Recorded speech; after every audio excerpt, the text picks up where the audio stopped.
you shouldn't be working till you're 70 and then retire for 2 years. Is that what we're doing this for? I think having the luxury to retire as early as possible so you can enjoy at least 20, 30 years of your life, because your life that you've built for yourself and your family, I think that's what it's all about. You want to be healthy too. You want to take care of yourself. A lot of it's lifestyle. Look at goals and personal goals and also financial goals.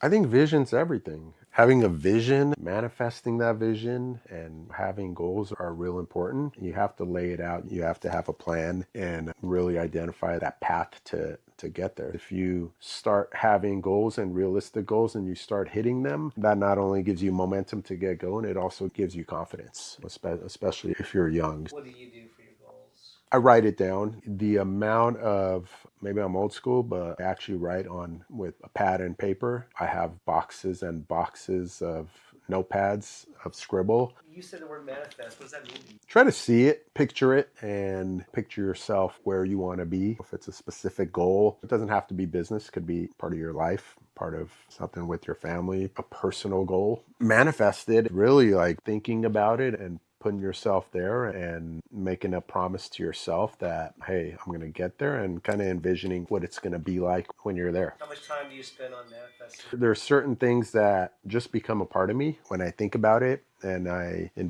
when I invest time into it, it becomes a part of me. I think that's the best way to explain it. For some people, it is better to write it out. It is better to plan it out. For me, if I think about it, if I envision it, if I start reading about it, it just becomes a part of me, and I go with it, and I make a promise to myself, hey, this is what I'm going to do. And that's my process. What is your goal for Happy Stock? My goal for Happy Stocks is really to build a community. Happy Stocks was supposed to start during COVID times as an education course, and it was supposed to help people, empower people to create wealth through growth stock investing. Much of that is still intact. We have the Happy Stocks newsletter, which is basically comprised of the Watchlist Investor Report, which you get 2 of those every month, and the Macro Investor Report, which you get 1 a month, and Conviction. So Conviction is more about investing tips and strategies that I follow for myself and I believe in. The Macro Investor Report is a once a month long-term view of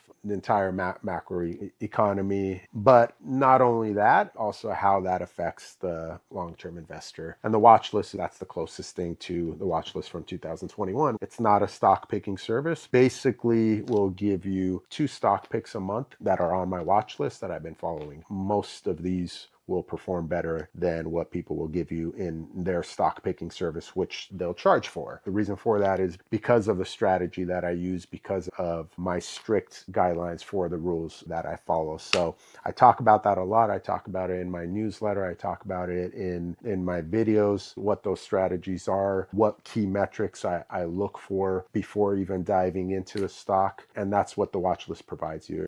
Even if I don't buy every stock on the watch list, most of those will perform. Back to your question, long term for Happy Stocks, it's really to build that community and to help people put themselves in a position where they're either investing better, or more importantly, they're not living with the same struggles that they had in the past or being too comfortable. It's really putting someone from, I'd like to say, from stress to wealth. If they are living paycheck to paycheck, if they're not saving for retirement, a perfect world for me is to be able to help them get out of that bind or that stress or that comfort that they're in and start growing their assets. And the younger they are, the better, because like I said, the sooner you start, the better. I always say, if you are not investing, if you're not growing your assets, you're going to work forever. And you don't want to be in that position where you're working until you're 65, 70. It's not what life's about, man.